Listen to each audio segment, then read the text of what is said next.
morning, Representative. Good morning, Senator. Let me say, first of all, that I respect your integrity, and character, and experience. I have no questions or no problems in that area. On the other hand, I feel like I'm sitting at ground zero of Kumbaya, and I don't think that there's any question about your confirmation, but I have some very serious questions. First of all, if I may, this committee was very hard on the current PUC, and particularly personally on the chairman.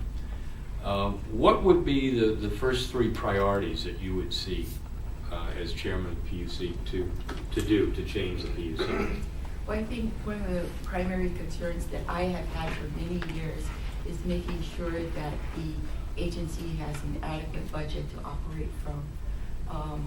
And as you can see from the results of the auditor's report, the study done by the Hawaii Energy Policy Forum, and various pieces of legislation that have come through the legislature, properly resourcing the agency is critical to its effective function. And so again, one of the key roles I see is making sure that their budget is intact, that they're properly resourced as we move forward.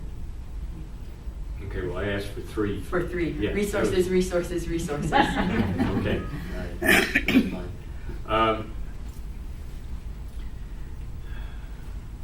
How would you describe your role in the super furry issue?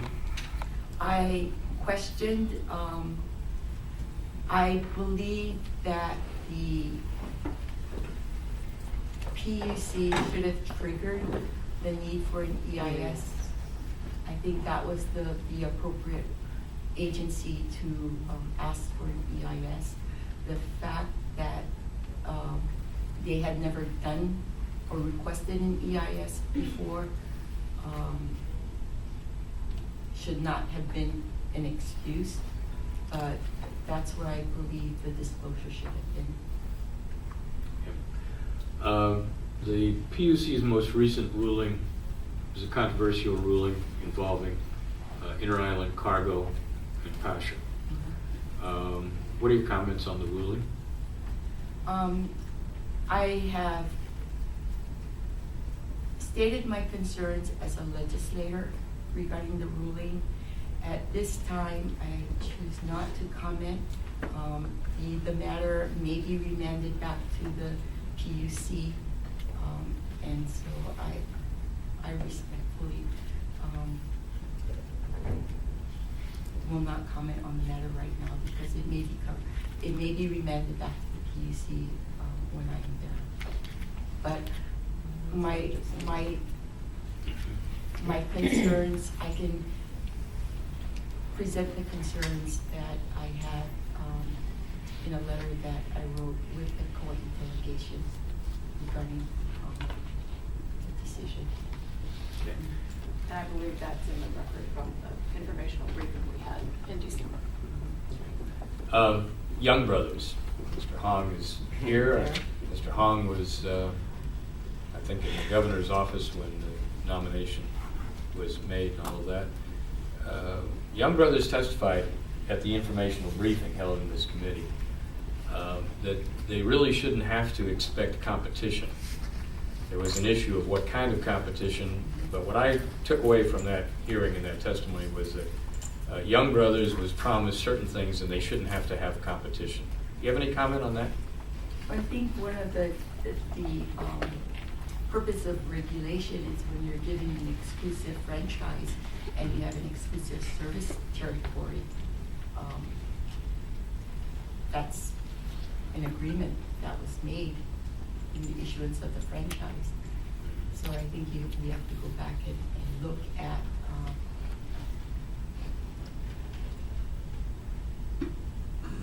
competition when it's necessary and when it's appropriate. I'll yield to Senator Thomas. Thank you. And along that same thought, You know, I've introduced resolutions to deregulate the BART system. That's no secret. You know, Governor Caetano and myself at one time, you know, we were very much interested in that. Not so much maybe looking at it in terms of really deregulating, but, you know, getting some answers out there. You know, the bottom line is the inner island system, it's not working.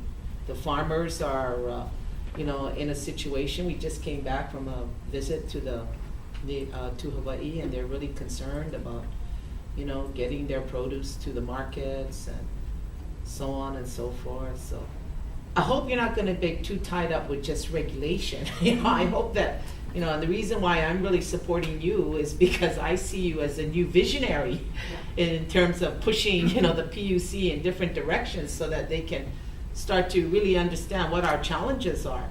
I mean, my God, I mean, if oil goes up to $250 a barrel, you can forget tourism in Hawaii. You know, that's where we're at now. Right. And I think, you know, and that's why, you know, a lot of the issues that we face on the energy side spans across all of the regulated industries. You're dealing with changes in technology and evolving business models. And you know, the PUC has to be proactive in looking at those issues, and given the resources,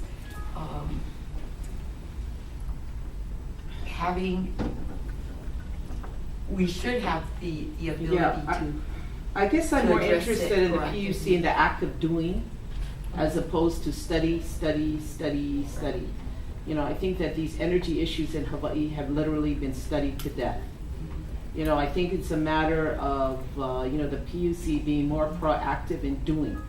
You know, and I understand your preoccupation with the budget and resources. I think that's everybody's concern now, not just your area. You know, you've been here.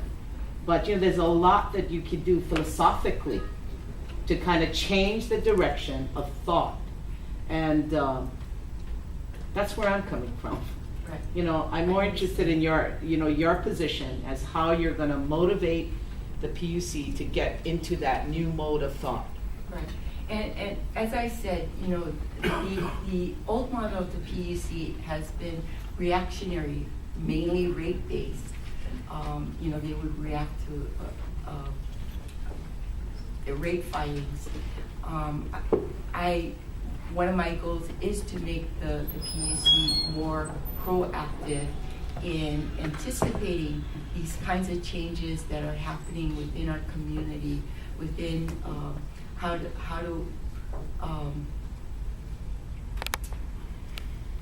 anticipate these changes and respond as a regulator to meet these challenges. But again, you know, a critical component to that is having the right funding level to accomplish that. One of the difficulties at the PUC right now is this information and staffing asymmetry, where the regulated companies have the ability to hire the best people and pay good wages to meet their needs, where at the PUC, the salary levels, the ability to attract qualified people to work at the agencies is really difficult. Again, it's tied to the budget. So, you know, these are fundamental changes that need to be made within the agencies to meet the kinds of expectations that are put on the agency. Senator, last year we went back to the reorg, but I don't believe the previous governor released any of those funds. I see. But my understanding is that those are in the works, and so some of the concerns that Representative Morita is pointing out hopefully are going to be addressed. They will have some more resources to do the consultants to make sure that they can analyze the cases that are before them. I guess my point is, that's okay as far as the resources and everything, but, leadership as well, that's why I was really excited, because, you've been here, you've been through the whole gamut, that, that the resource is okay, but it's the leader, yeah. The one that's, It's how you use it. like being the steers person on the canoe, that's going to be able to turn all this around, because, I mean, the citizens of this state see the PUC as their enemy, and they're funding all of this. We see you folks as our enemy.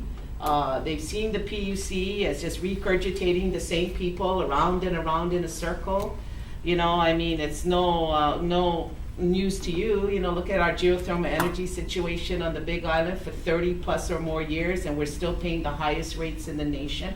Something's not working out there.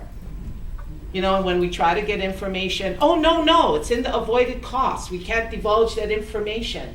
Oh, no, because we have an exclusive contract, and we can't give you this information. These are the concerns. And this is why I was just so excited when you were considered, for this position. And I just want to reassure you that I want to help you every inch of the way. Whatever, we have to do to turn this energy crises around. I think we're in a crisis. I don't know how other people believe it, but we're in a crisis. To turn this energy question around for us, whatever it takes. Like I said this earlier, if it requires investigative prerogatives that this Senate can use, we should really look at it. We came from breakfast with the governor. I expressed those thoughts to him. I think the people of this state are over it, over all of these excuses of why we can't get this state online. That's where I'm coming from. That's kind of what I'm looking to you to provide that leadership. Yes, I strongly believe that the PUC can be an economic driver.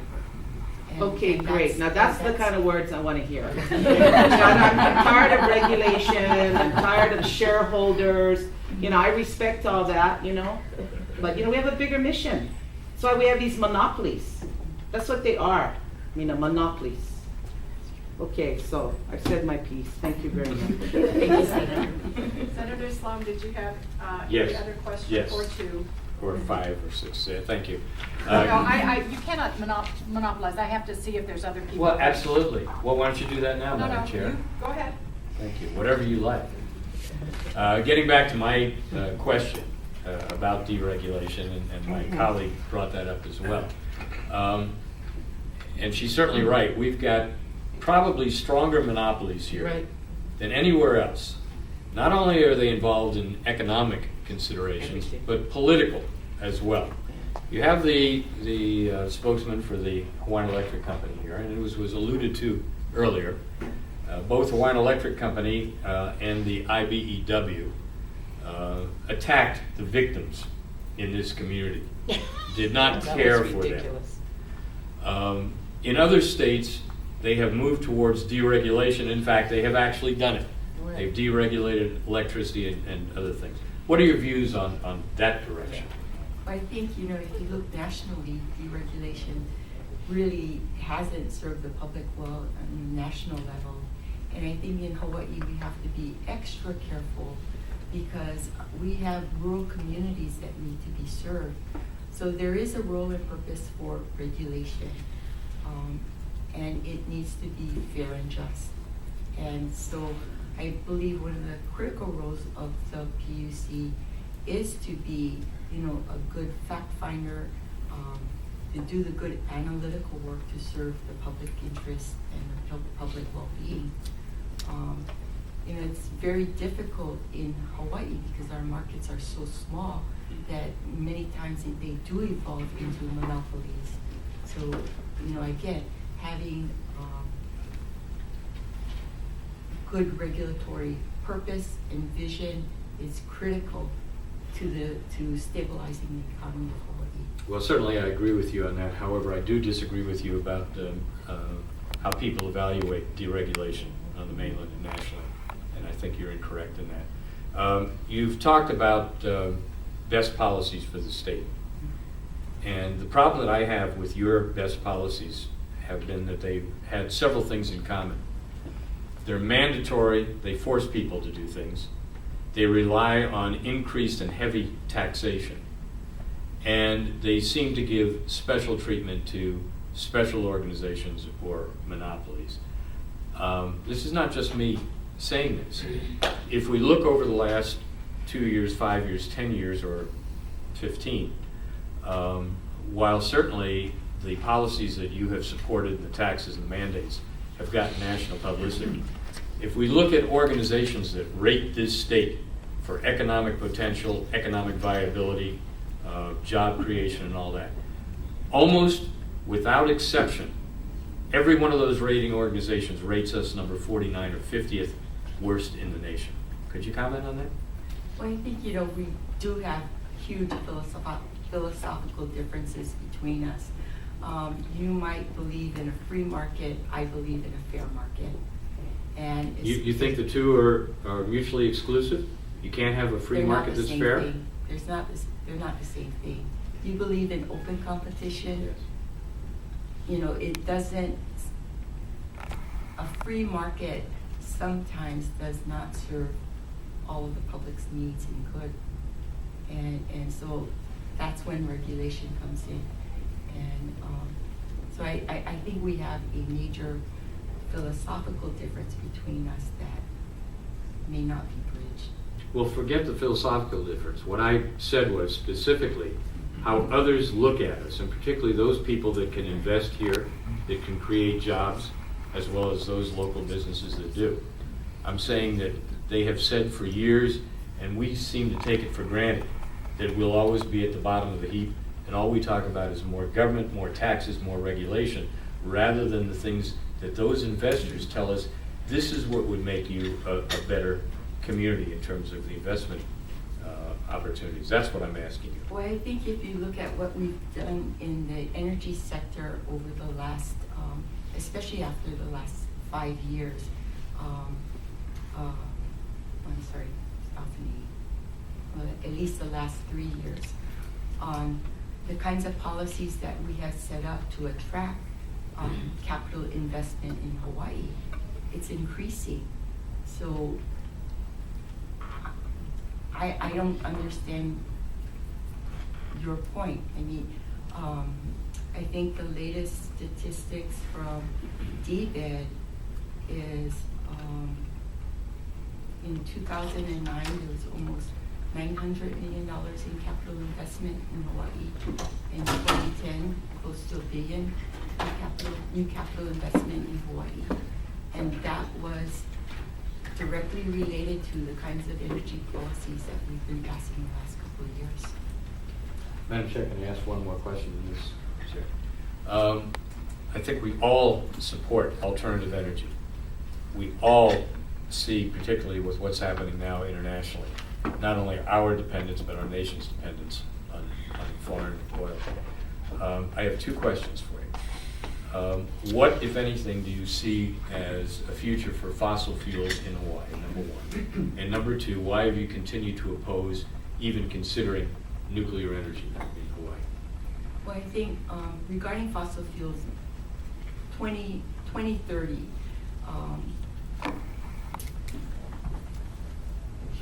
30% of our fuel source will still be fossil fuel based.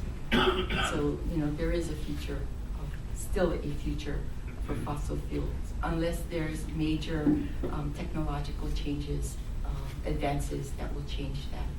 But using the best information technologies that we know of today, we still need fossil fuel. We will still have a significant portion of our energy needs met by fossil fuel in 2030. With regard to nuclear energy, again, it's still imported fuel.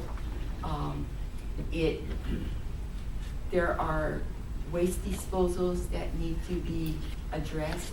It's an expensive proposition. No new facilities have been built in the United States for decades. Financing is a huge issue. The land buffer space that it requires, you know, we have expensive land in Hawaii. And there are huge challenges that need to be addressed when considering nuclear power in Hawaii. We tried to raise all the questions in a resolution that was drafted in 2009. It didn't move forward, but I need to refresh my memory, but by rereading that resolution, but we tried to outline all of the issues that have to be considered. But most importantly, it's a challenging situation, and I didn't feel that the state needed to be distracted by the nuclear energy discussion, because these questions could not be answered in a real timely way. We needed to move forward with the kinds of resources that we had available to us, and where the cost factors were more known. Even though there's new technology and there have been changes in cost over the last 10, Well, I 10, think, 15 years. again, you have to look at Hawaii. Hawaii is in a different situation from the rest of the country. We're isolated, we're small, we have a small rate base, so the cost factors are really critical in analyzing whether it's a viable solution for us or not. Thank you, Representative. The campaign contributions, have you accepted campaign contributions from some of these industries that have been regulated and you've been involved with in the Energy Committee? Yes, I believe so. I'm curious because you were such an outspoken opponent of gasoline and petroleum and all that, and yet you did receive contributions from that industry. I don't think so, yes.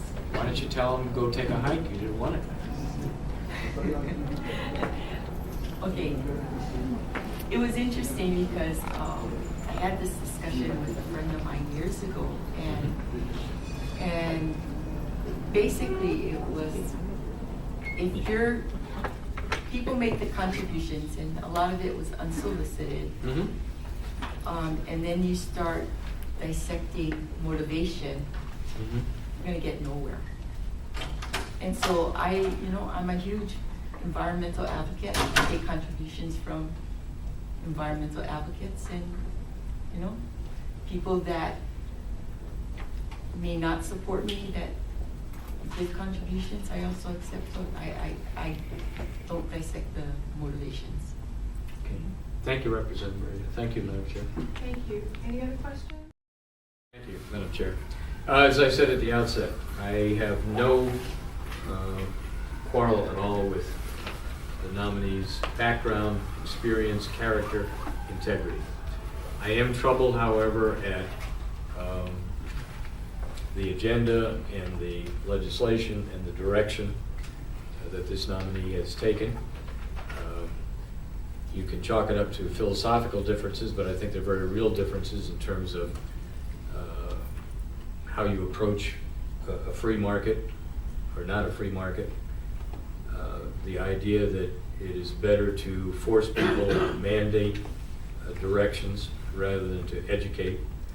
The taxes that have been incurred by our people over the last several years. The fact that our position as a state has not improved and in fact has deteriorated because of some of these very same policies. So regrettably, I will be voting in opposition to the nomination. Thank you.